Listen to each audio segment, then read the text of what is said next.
우리 하나님의 말씀은 구약성경 느헤미야 1장 4절서부터 마지막 절까지 4절부터 끝절까지 제가 읽습니다. 내가 이 말을 듣고 앉아서 울고 수일 동안 슬퍼하며 하늘의 하나님 앞에 금식하며 기도하여 이르되 하늘의 하나님 여호와 크고 두려우신 하나님이여 주를 사랑하고 주의 계명을 지키는 자에게 언약을 지키시며 긍휼을 베푸시는 주여 간구하나이다. 이제 종이 주의 종들인 이스라엘 자손을 위하여 주야로 기도하오며 우리 이스라엘 자손이 주께 범죄한 죄들을 자복하오니 주는 귀를 기울이시며 눈을 여시사 종의 기도를 들으시옵소서. 나와 내 아버지의 집이 범죄하여 주를 향하여 크게 악을 행하여 주께서 주의 종 모세에게 명령하신 계명과 율례와 규례를 지키지 아니하였나이다. 옛적에 주께서 주의 종 모세에게 명령하여 이르시되 만일 너희가 범죄하면 내가 너희를 여러 나라 가운데 흩을 것이요 만일 내게로 돌아와 내 계명을 지켜 행하면 너희 쫓긴 자가 하늘 끝에 있을지라도 내가 거기서부터 그들을 모아 내 이름을 두려고 택한 곳에 돌아오게 하리라 하신 말씀을 이제 청하건대 기억하옵소서. 이들은 주께서 일찍이 큰 권능과 강한 손으로 구속하신 주의 종들이요 주의 백성이니이다. 다같이 주여 구하오니 귀를 기울이사 종의 기도와 주의 이름을 경외하기를 기뻐하는 종들의 기도를 들으시고 오늘 종이 형통하여 이 사람들 앞에서 은혜를 입게 하옵소서 하였나니 그때 내가 왕의 술관원이 되었느니라. 아멘.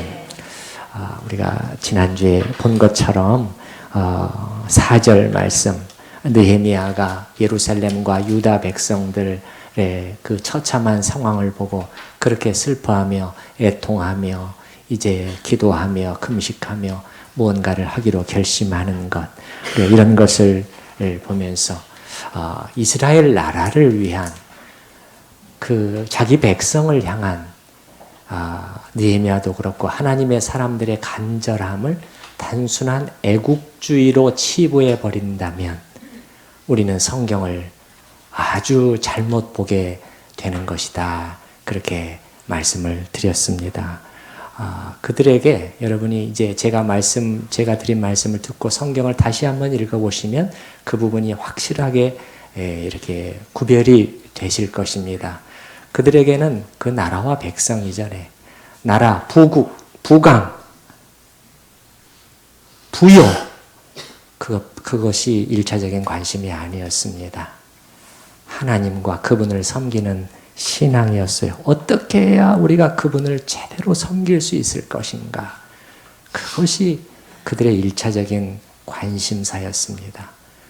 제 생각에는 만약에 이들 선지자들이나 하나님의 사람들은 자기 온 나라 백성들이 만약에 전부 다 하나님을 반대편에 서게 되면은 말할 필요 없이 하나님 편에 서서 죽을 사람들이었습니다. 사실 많이 죽었고요. 그렇게 해서. 그래서 그들의 그 하는 말들을 우리가 이렇게 그 신앙적인 관점에서 바라봐야 된다는 것입니다. 실제로 여러분이 여호수아 마지막 장을 보게 되면 여호수아가 나이 많은 여호수아가 이제 세상을 떠나면서 남은 이스라엘 백성을 더 다짐시키고 더 다짐시키면서 하는 유명한 말 여러분 기억하고 계시죠? 예. 어느 쪽을 택할래? 그럼 이들은 하나님의 백성이었습니다, 여러분. 하나님을 섬기겠다고 지금 나온 사람들이었어요. 근데 제대로 섬길래 안 섬길래? 하나님은 그렇게 대충 섬길 수 있는 분이 아니야.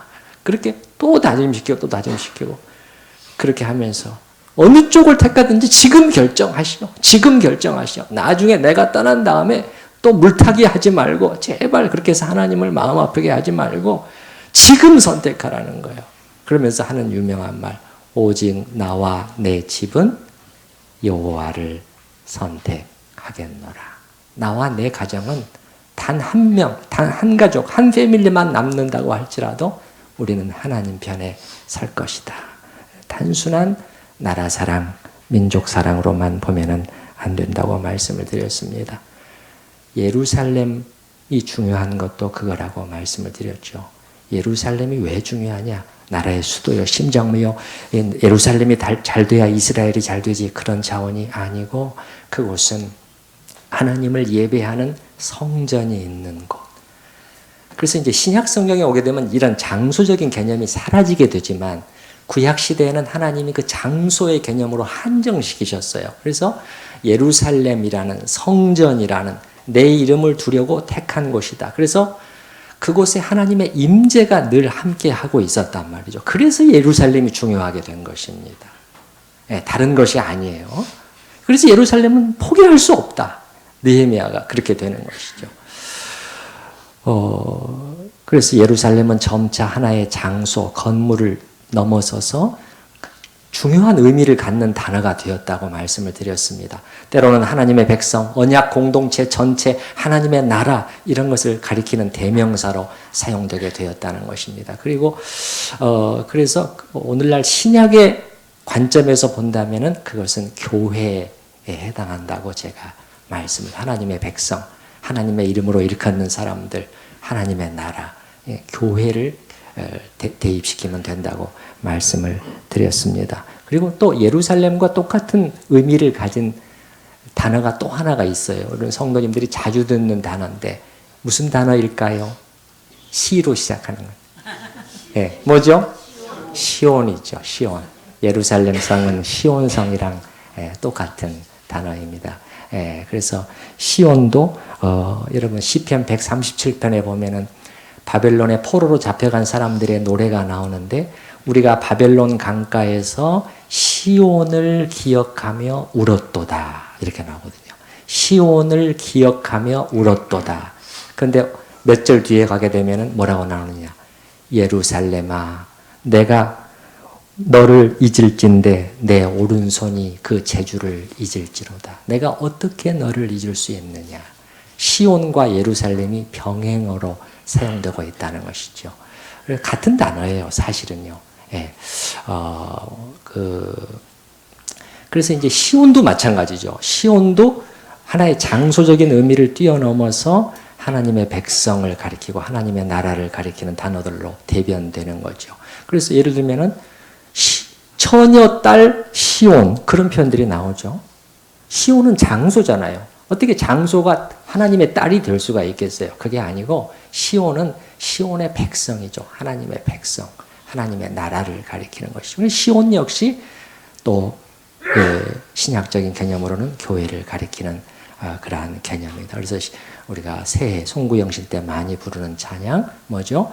시온의 영광이 빛나노라. 지금 그것은 무슨 예루살렘의 영광이 지금 회복돼야 된다 그런 게 아닙니다. 하나님의 나라, 교회를 생각을 하면서 하나님의 구원의 백성, 하나님의 영광이 교회 안에 다시금 살아날 것을 소망하는 그러한 노래가 되는 것이죠. 자, 오늘 5절서부터 보게 되면은 4절에는 우리가 본 것처럼 눈물과 탄식이 참 나와 있습니다. 4절 내가 이 말을 듣고 앉아서 울고 수일 동안 슬퍼하며 하늘의 하나님 앞에 금식하였다.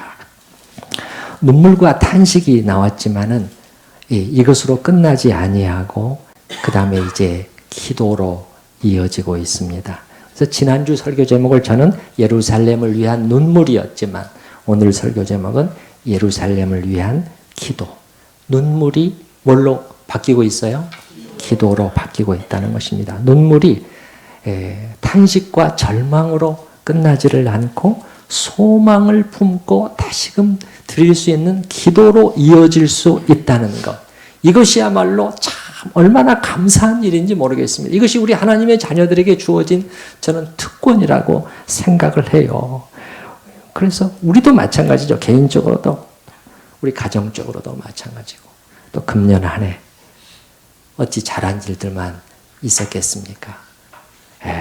잘못한 일들도 또 넘어진 일들도 잘못 선택한 일들도 실패하는 일들도 있었겠죠. 그런 일이 있었다고 할지라도 우리가 탄식과 그 절망으로 끝나는 것이 아니라 다가오는 새해를 바라보면서 기도 가운데 다시 일어설 수 있는 것이죠. 주님의 회복의 은혜를 저와 우리 가정에 임하게 하여 주시옵소서. 이렇게 할 수가 있는 것이죠. 자, 이제 하늘 보좌를 움직인 느헤미야의 기도의 내용이 이어지고 있는데 그것이 어떤 내용인가를 우리가 들여다 봄으로써 오늘의 교회를 살아가는 우리에게 또 가르쳐주는 던져주는 교훈이 적지가 않습니다. 느헤미야의 이 기도를 통해서 이제 그는 예루살렘으로 돌아가게 되고 왕의 호의를 입어서 돌아가게 되고 큰 이제 개혁 작업, 유대 공동체가 예루살렘 중심으로 다시 한번 일어서는 그런 위대한 역사가 있지 않았겠습니까? 자, 느헤미야가 그의 기도를 시작할 때 5절에서 어떻게 시작하는가를 보시기 바랍니다. 느헤미야는 무엇보다도 먼저 자기가 기도하는 대상이 누구인가를 분명히 하고 시작을 합니다. 5절 한번 우리 같이 읽어보십시다. 이르되 하늘의 하나님 여호와 크고 두려우신 하나님이여 주를 사랑하고 주의 계명을 지키는 자에게 언약을 지키시며 긍휼을 베푸시는 주여. 여기까지. 여러분 여기에 하나님이 어떠신 분인가 하는 게 얼마나 많이 나타나 있습니까? 여러분이 성경을 보시면서 이것을 붙들어야 된다고 제가 늘 말씀드렸죠. 성경을 보면서 자꾸 우리가 관심을 가져야 되는 것이 하나님이 누구신가, 그거를 우리가 알아가야 된다고 말씀을 드렸습니다. 느헤미야의 하나님은 어떤 하나님이었느냐? 첫 문장에서 세 단어로 묘사되고 있습니다. 첫 번째는 하늘의 하나님, 두 번째는 여호와, 세 번째는 크고 두려우신 하나님이셨습니다. 크시고 두려우신 하나님. 지금 어떤 상황이라고요? 예루살렘은 망하고 자기는 정말 왕 앞에서 이방 나라의 그 관리가 돼가지고 사랑하고 사모하는 예루살렘 그곳을 가지도 못하고 이런 상황이었지만은 하나님은 어떤 분이셨냐? 그에게 여전히 달라진 것이 하나도 없었어요. 우리는 상황이 달라지면 하나님도 달라집니다. 상황이 달라지면 일이 잘 풀리고 그렇게 할 때는 그렇게 좋으신 하나님이요 또 나를 도와주시는 우리 가정에 함께 하시는 하나님이시지만은 조금만 뭐가 기울게 되면은 조금만 일이 안 풀리게 되면 조금만 몸에 무슨 병이 생기게 되면은 하나님은 금방 그런 하나님이 아니에요.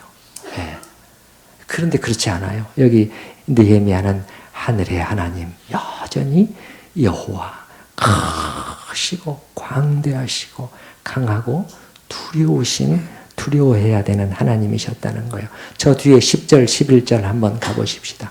10절, 11절.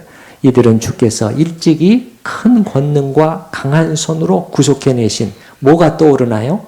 출애굽이 떠오르죠? 그렇죠? 일찍이 아주 옛날을 생각을 하고 있습니다. 그 하나님이 어떤 분이신가를 스스로에게 상기시키는 거죠.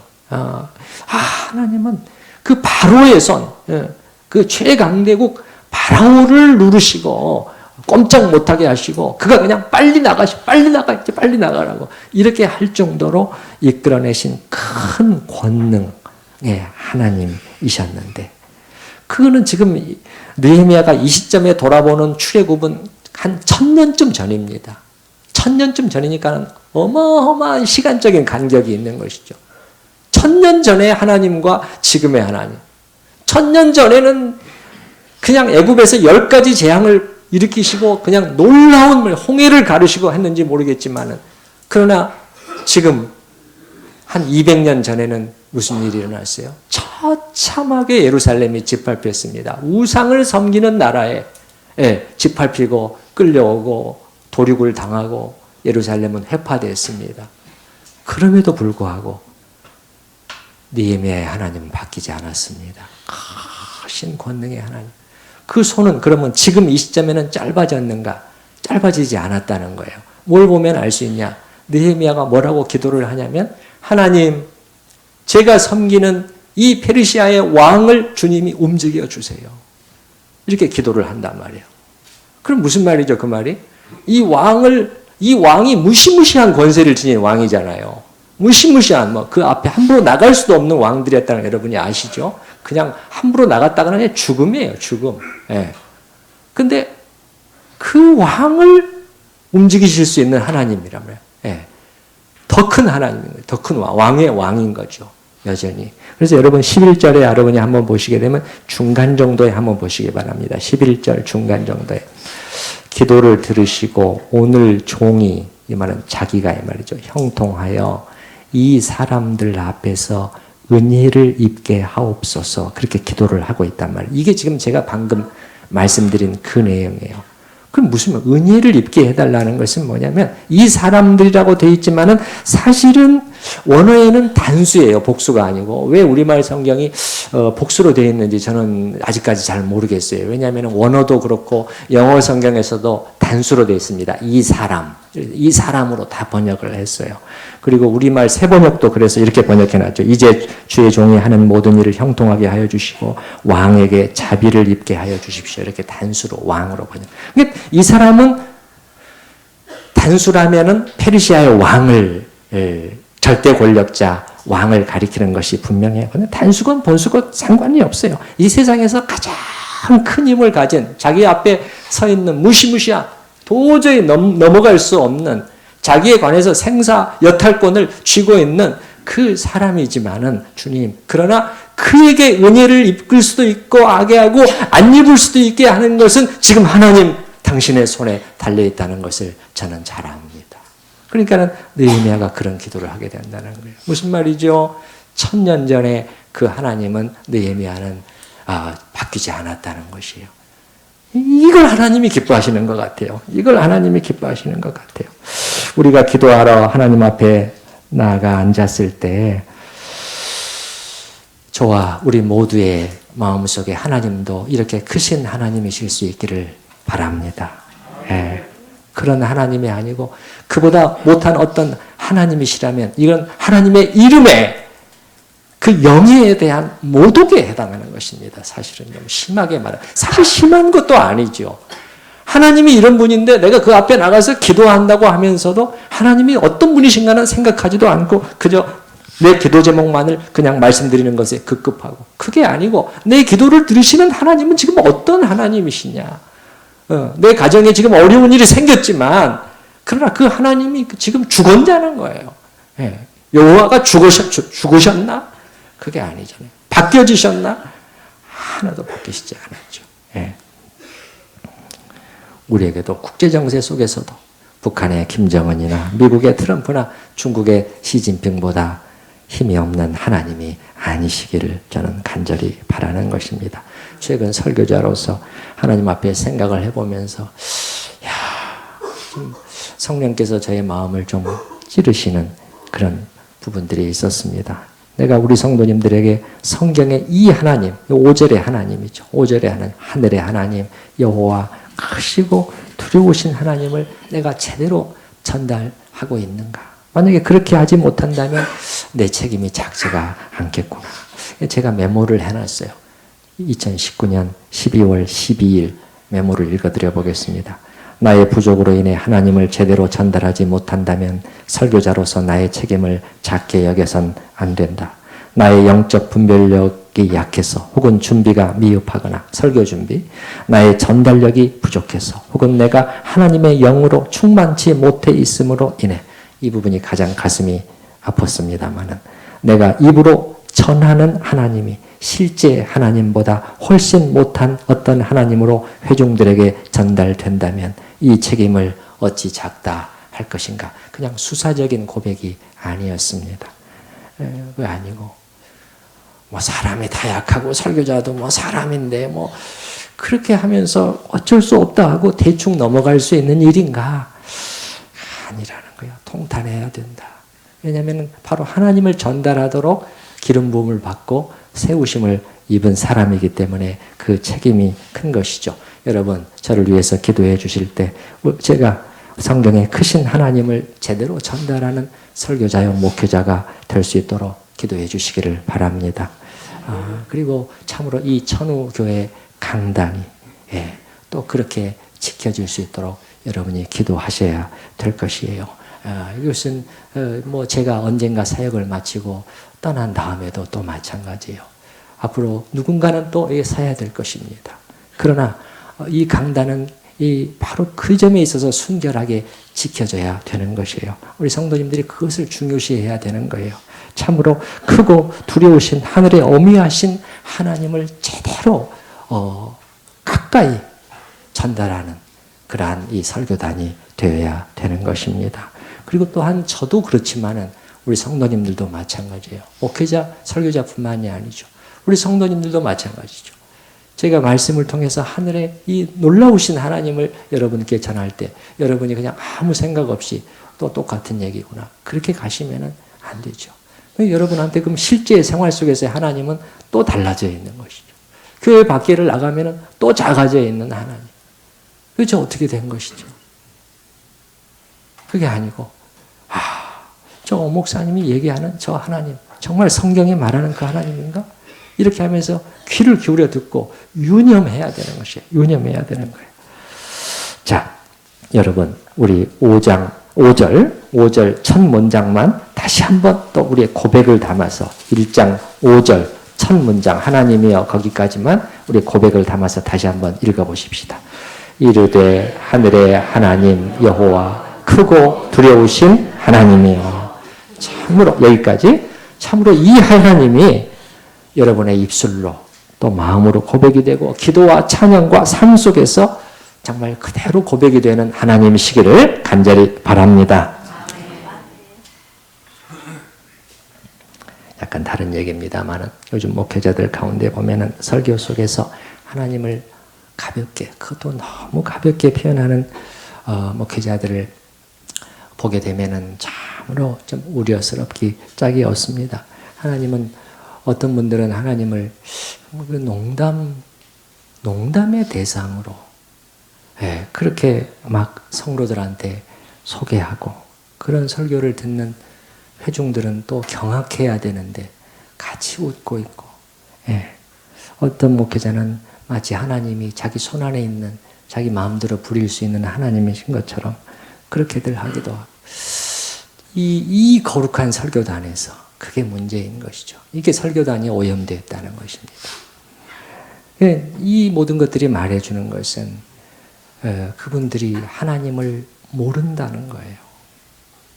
그거 외에는 다른 결론을 내릴 수가 없습니다. 여러분, 그렇게 하나님을 가볍게 우스갯거리로 농담 따먹기, 장난으로 그렇게 말하는 분위기가 여러분 오늘 우리가 읽은 느헤미야 1장 6절서부터 11절까지 그러한 비슷한 분위기의 10분의 1이라도 느껴지는지 여러분이 한번 보시기 바랍니다. 여러분이 한번 보세요. 아니 여기뿐만이 아니라 성경 창세기서부터 요한계시록 끝까지 하나님을 그렇게 대하는 분위기가 단 한 줄이라도 나오면 저한테 들고 오시기 바랍니다. 없어요. 하나님이라는 이름만큼 이 단어 중에서 하나님이라는 헬라어로는 theos 하나님이라는 이름만큼 거룩하고 무겁고 고귀하고 존귀하고 영광스러운 이름이 단어가 없어요. 그러니까 오죽해야 이스라엘 성경을 기록하는 사람들은 하나님이라는 이름을 함부로 쓰지 못하고 야훼, 여호와라는 이름을 함부로 쓰지 못하고 바꿔 다른 걸로 쓰고 그랬잖아요. 그래서 우리가 이런 부분에서 이 잘 영적인 분별력이 필요합니다. 여러분 아무나 따라가면 안 돼요. 아무나 따라가면 안 돼요. 잘 분별하고 무엇보다도 중요한 기준은 뭐냐면 저분의 분위기 속에서 스며나오는 하나님은 어떤 분위기? 정말 성경과 가까이 있느냐? 아니면 뭔가 성경하고 너무 분위기가 멀어져 있느냐? 이게 중요한 기준이 되는 것이죠. 자, 느헤미야의 기도 속에서 그 다음에는 또 어떻게 이어지는가를 보시기 바랍니다. 이르되 하늘의 하나님 5절입니다. 여호와 크고 두려우신 하나님이요. 그 다음에는 보면은 주를 사랑하고 주의 계명을 지키는 자에게 언약을 지키시며 긍휼을 베푸시는 주여 이렇게 말씀하고 있습니다. 하나님은 또 어떤 분이시냐? 언약을 지키시며 그 다음 뭐를 베푸시는 주예요? 긍휼을 베푸시는 주입니다. 긍휼. 긍휼. 여러분, 그러니까 앞쪽에서는 두려우신 하나님이었습니다. 근데 바로 그 다음 문장에서 인애의 하나님, 긍휼을 베푸시는 사랑의 하나님이 바로 나오고 있잖아요. 그럼 우리가 보면 뭘 알 수 있어요? 여러분, 여기 두려우신, 무서우신 하나님, 떨 수밖에 없는 하나님, 그런데 자비로우신 긍휼의 하나님, 바로 같이 붙어 있단 말이에요. 그 말은 무슨 말이죠? 이 둘이 모순이 아니라는 거예요. 둘을 띄어놔서는 안 된다는 거예요. 꼭 같이 가야 된다는 말이에요. 우리 오늘날 이 시대에는 요거를 슬그머니 자꾸 빼고 싶어 하는 거예요. 요거 싫다. 나는 인애의 하나님이 좋아. 자비의 하나님이 좋아요. 용서의 하나님이 좋다니까. 그렇게 돼버리니까는 균형이 깨져버렸습니다. 설교 강단, 예배의 자리, 기도회, 찬양 모든 곳에서 하나님, 우리의 예배의 대상이신 하나님에서 이렇게 균형이 깨져버리니까 어떻게 되는 거예요? 어떻게 되는 거예요? 아까 같은 그런 현상들이 생기는 것입니다. 설교자의 입에서 방자하게 하나님을 말하는 그러한 일들이 생기고 회중들은 그것이 뭔지도 분별하지도 못하고 또 그냥 하나님을 그렇게 가볍게 생각하고 대하고 그래서 예배의 수준은 이렇게 떨어지게 되고 성령의 임재는 거치게 되고 성령의 임재가 거치게 되니까 어떻게 하죠? 인위적으로 감정을 끌어올리려고 막 그냥 떠들썩하게 막 두드려대고 막 그냥 쥐어짜는 거예요. 그렇게 되는 거예요. 예. 여러분, 우리가 전에 헤세드라는 단어를 말씀을 드렸죠. 헤세드는 뭐죠? 하나님의 언약적인 사랑이라고 말씀드렸습니다.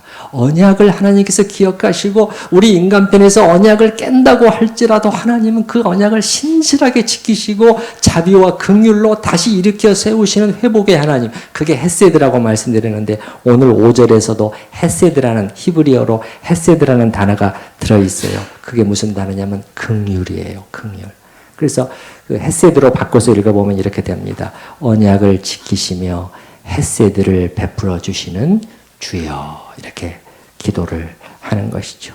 누구를 향해서? 그 앞에 보시게 되면 주를 사랑하고 주의 계명을 지키는 자에게 이렇게 헤세드를 베풀어 주시는 주님이시라는 거예요. 예. 그럼 그런 사람들이 누구겠습니까? 하나님, 자기가 기도한단 말이에요. 하나님, 이 기도를 들어주세요. 꼭 들어주세요. 기도하는데 당신을 사랑하고 당신의 계명을 지키는 자가 드리는 이 기도를 들어주세요. 사실은 자기가 그 한가운데 있는 것이죠.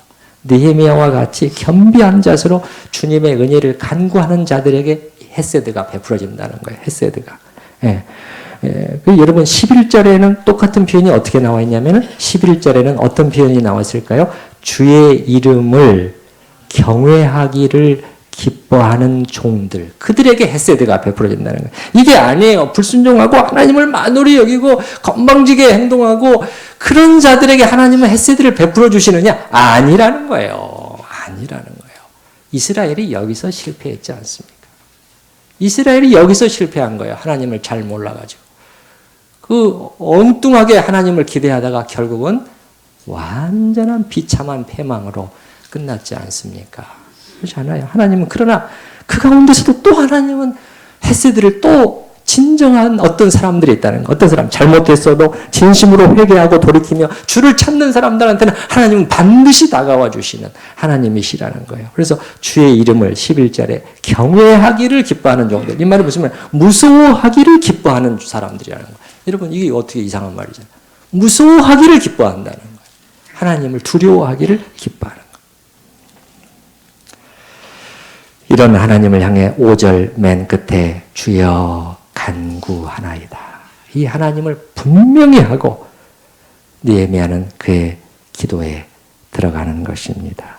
누구를 위해서? 6절 이제 종이 주의 종들인 이스라엘 자손을 위하여. 그러나 단순한 애국주의가 아니라고 말씀드렸어요. 주의 종들인 주의 이름으로 일컫는 사람들이기 때문에 저는 이들을 포기할 수 없습니다. 오늘날 영어로 말하면은 교회를 위해서. 무너져버린 교회를 위해서 영적으로 황폐해진 능욕이 대상이 되고 있는 교회를 위해서 느헤미야는 기도에 돌입을 하는 것입니다. 6절에 보면은 이제 주의 종들인 이스라엘 자손을 위하여 주야로 기도한다. 주야로 기도. 밤낮으로 간구하는 그의 간구가 있는 것을 볼 수가 있습니다.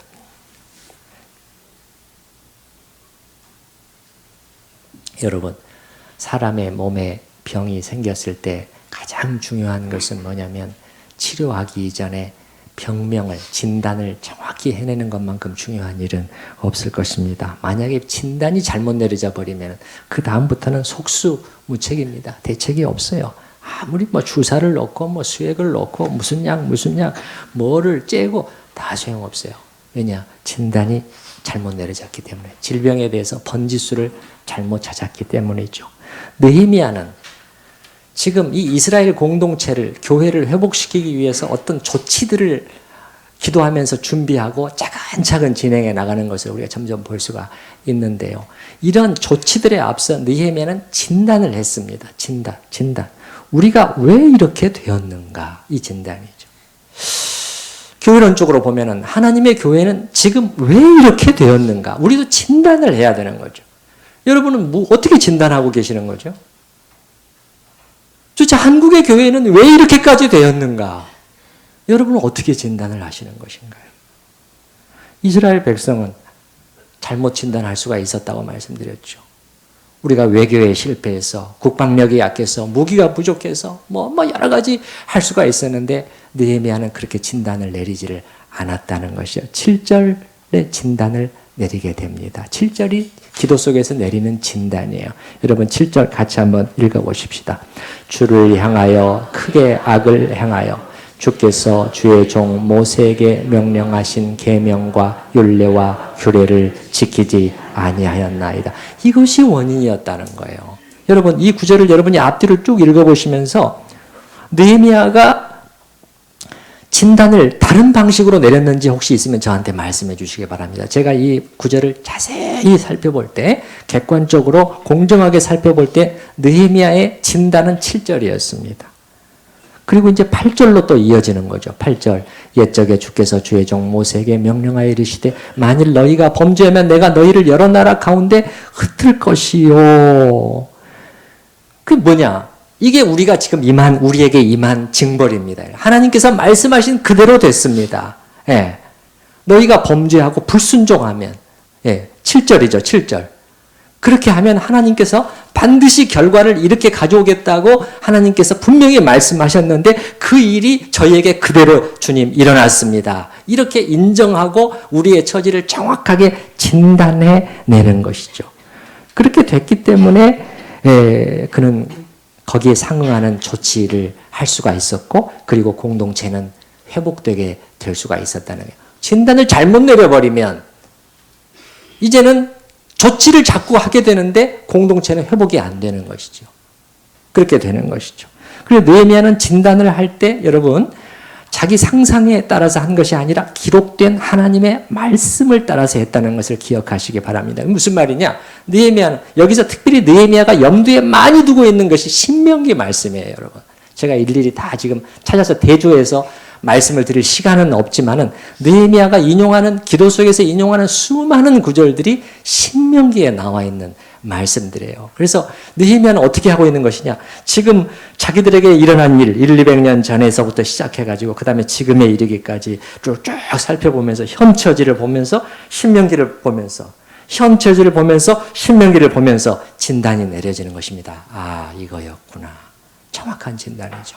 우리도 마찬가지입니다. 우리도 마찬가지예요. 우리도 교회의 현실을 보면서 기록된 하나님의 말씀을 보면서 이걸 보고 우리가 진단을 내려야 된다는 것이에요. 여러분 그래서 8절에 다시 한번 보시게 되면 8절에 옛적에 주께서 주의 종 모세에게 명령하여 이르시되, 옛적이 뭐냐? 이게 이제 옛적에 옛날에 하나님께서 기록해 주신 말씀을 가리키는 것이에요. 성경 전체를 가리키는 것이겠지만 특별히 신명기를 염두에 두고 있다고 제가 말씀을 드렸습니다.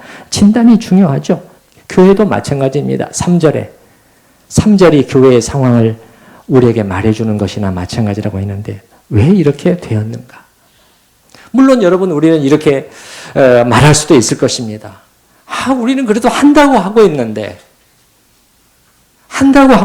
왜 이렇게 공격을 해대고 왜 이렇게 못살게 굴고 왜 이렇게 미워하고 왜 이렇게 조롱하고 왜 이렇게 손가락질하고 저 사람 저것들이 문제가 있구나.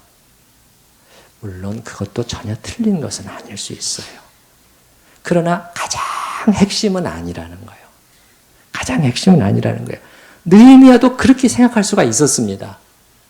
지금 우리에게 임한 이 일들, 자기들에게 임한 그 비참한 결과를 보면서 왜 저것들이 말이야, 암몬 사람 도비야, 뭐 저것들이 왜 이렇게 우리를 못 잡아먹어서 난리인 거야?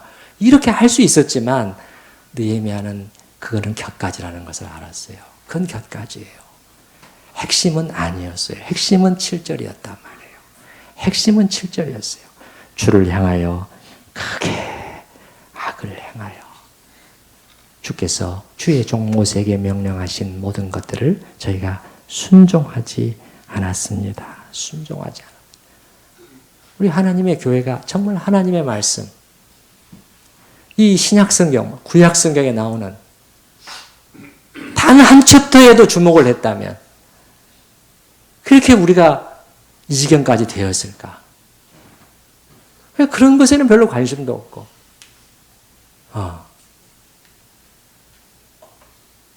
정직과 사랑과 진실 이 세 단어만 들여다봐도 교회가 얼마나 거기서부터 멀어져 있는지. 예.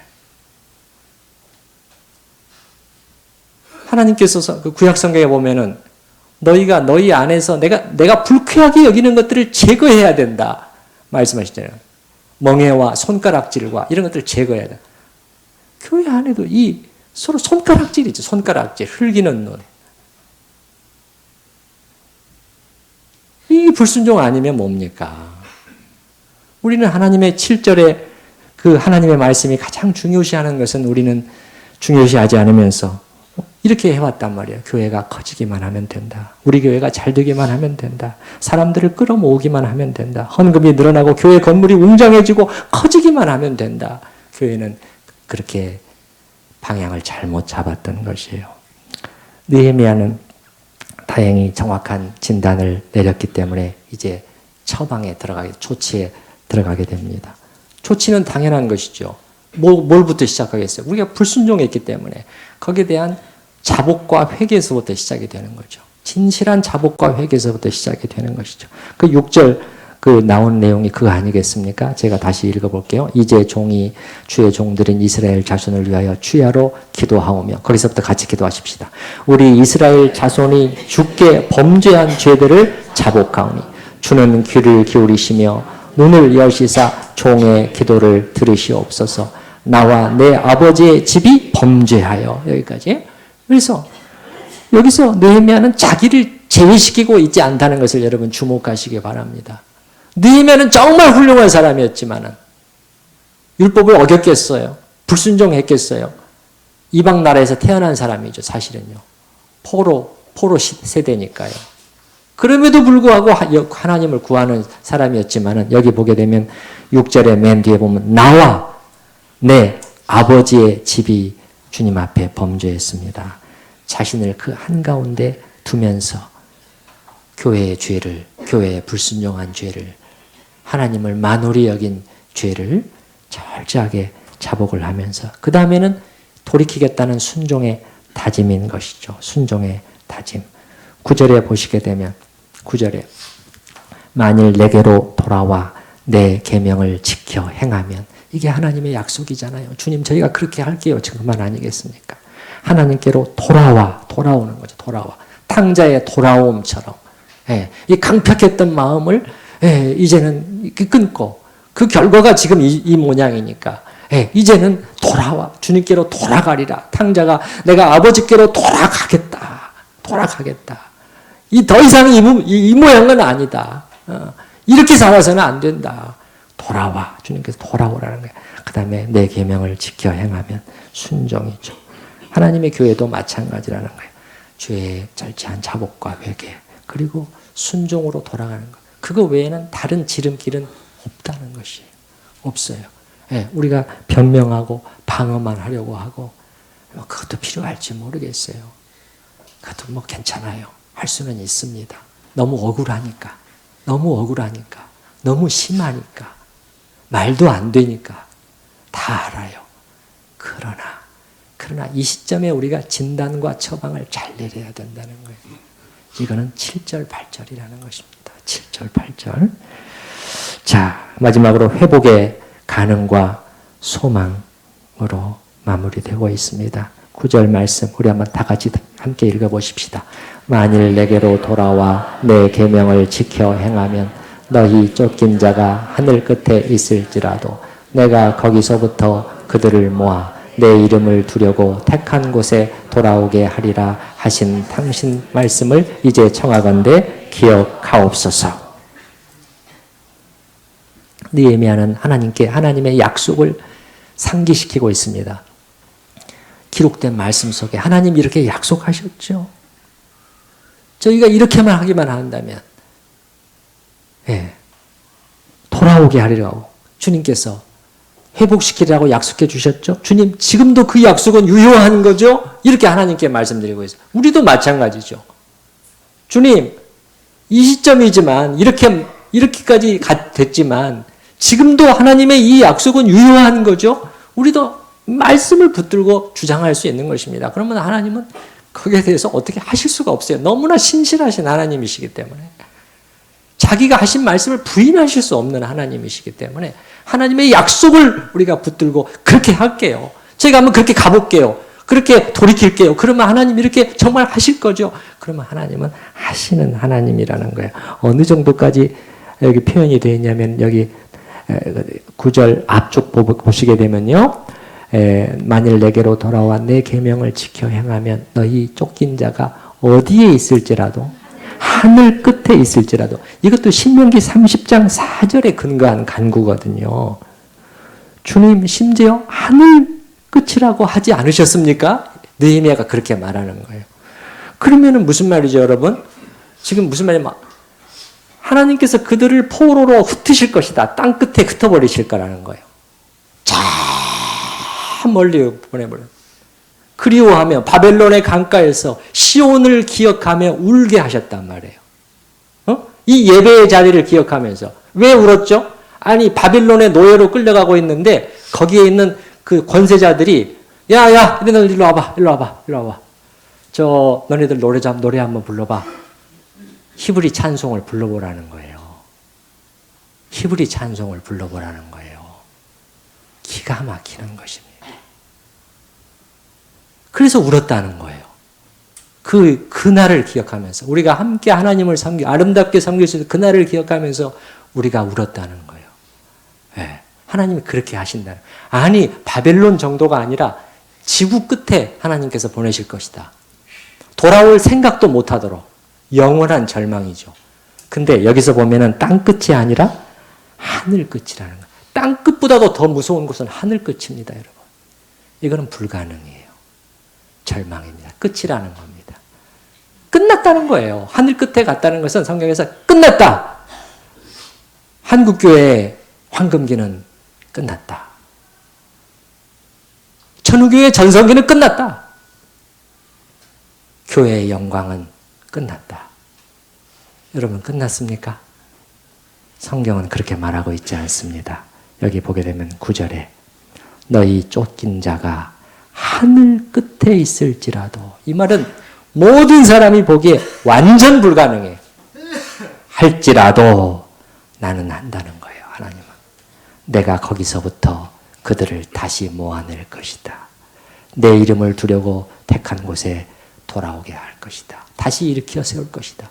다시 내 영광 카보드가 그 안에 자리 잡고 있게 할 것이고, 그리고 사람들이 하나님을 배우기 위하여 교회로 오도록 할 것이다. 그렇게 하시는 것이죠. 여러분, 그래서 그 교회 역사상 오히려 강력한 부흥들은 언제 일어났느냐? 가장 어두울 때 많이 일어났어요.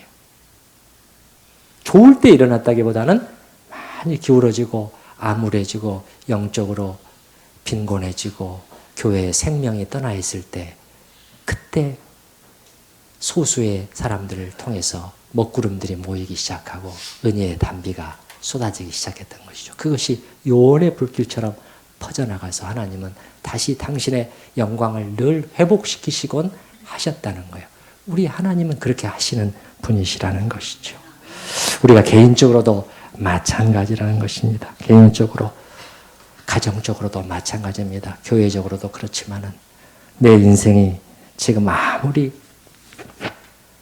무너져 있다고 할지라도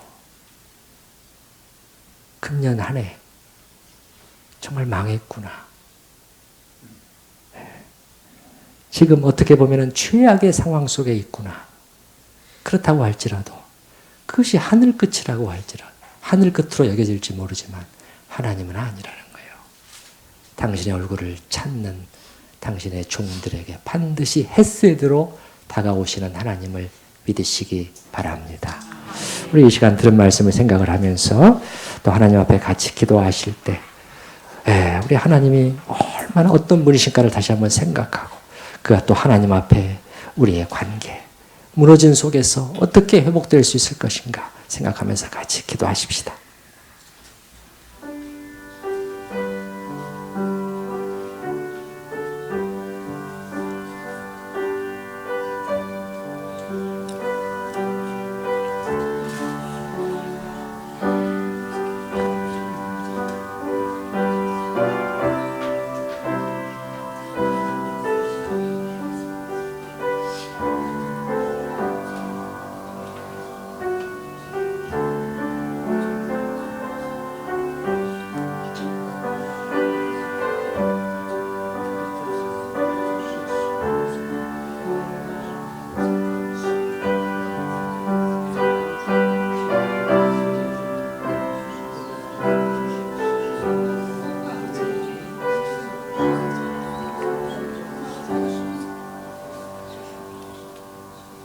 하늘의 하나님 여호와 크시고 두려워할 하나님으로 이 하나님의 사람은 그의 간구를 시작합니다. 주님, 저희에게는 어떤 하나님이 되어 있는지요? 성경에서 그토록 명확히 보여주셨음에도 불구하고 우리들의 생각과 마음과 입술 속에서 어느샌가 작아져 버린 하나님으로 만들어버리지는 않았는지요. 주님, 이 죄를 용서하여 주시옵소서. 주님, 진짜 하나님을 섬기기를 원합니다. 주여, 우리 마음대로 하나님을 바꿔버리는 우상 숭배에 해당하는 일을 행하지 않도록 도와주시고 저희의 모든 선입견들을 다 내려놓고 성경으로 돌아가게 하시고 그 속에서 우리 하나님이 어떻게 크신 하나님으로 영광스럽고 존귀하신 하나님으로 묘사되었는지를 살펴보게 하여 주시옵소서. 이런 하나님이시지만은 그러나 두려우신 하나님이실 뿐만 아니라 당신을 참된 마음으로 찾고 돌아오는 모든 자들을 결단코 외면하지 않으시는 언약의 하나님, 긍휼의 하나님, 헤세드의 하나님이신 것을 저희가 생각하면서 우리에게 여기에 바로 소망이 있는 것을 발견하게 됩니다.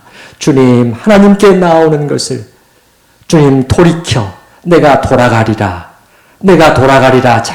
탕자가 결정했던 것처럼 우리 모두가 아버지께로 돌아가리라. 그것만이 나의 살 길이라 하는 그러한 마음의 고백과 다짐이 있게 하여 주시고 우리가 아버지께로 돌아갈 때 정말 아버지께서 우리에게 어떤 회복의 역사를 일으키시는지 하늘 끝에 있을지라도 나는 할 것이라고 주님은 분명히 약속해 주십니다. 주님, 그 약속은 지금도 유효한 것이지요. 유효한 것을 알고 주님의 은혜를 구합니다. 주님, 이 나라의 교회, 우리 천우교회, 그리고 우리 각자와 우리 가정, 현주소를 잘 진단하게 하시고 바르게 처방하고 조치를 취하고 나아갈 수 있도록 거기서 하나님께서 어떻게 놀라운 일을 우리들 가운데 하시는가를 우리가 보게 하여 주시옵소서. 소망이 여기 있음을 감사드리오며 예수님의 이름으로 기도드립니다. 아멘. 찬송가 272장 2절, 3절, 4절 같이 부르시겠습니다.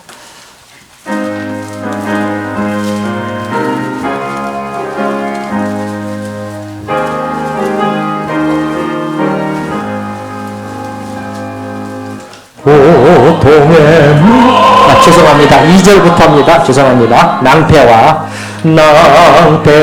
실망 당한 뒤에 예수께로 나갑니다. 십자가 은혜 받으려고 주께로 갑니다. 슬프던 마음 위로받고 이생의 풍파 잔잔하며 영광의 찬송 부르려고 주께로 갑니다. 교만한 마음을 내버리고 예수께로 나갑니다. 복되신 말씀 따르려고 주께로 갑니다. 실망하는 몸 힘을 얻고 예수의 크신 사랑받아 하늘의 기쁨 맛보려고 주께로 갑니다. 주의 길을 벗어나서 예수께로 나갑니다. 영원한 지구 바라보고 주께로 갑니다. 멸망의 포구 헤어나와 평화의 나라 다다라서 영광의 주를 배우려고 주께로 갑니다.